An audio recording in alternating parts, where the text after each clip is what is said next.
कातव कान्ता कस्ते पुत्र संसारोऽहम् अतीव विचित्र कस्योतं वाकुतयायात तत्तं चिन्तय तदिदं भात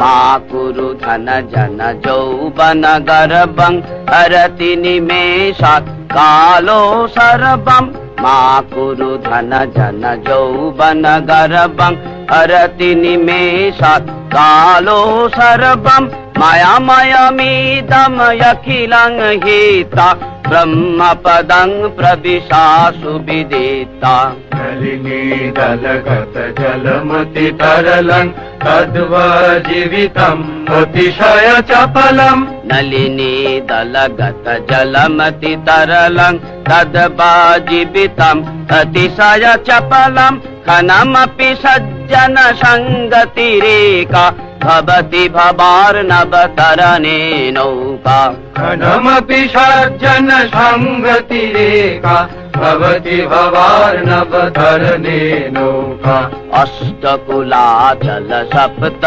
समुद्र ब्रह्म पुरन्दर दिनकर रुद्र अष्टकुलाचल सप्त समुद्र ब्रह्म पुरन्दर दिन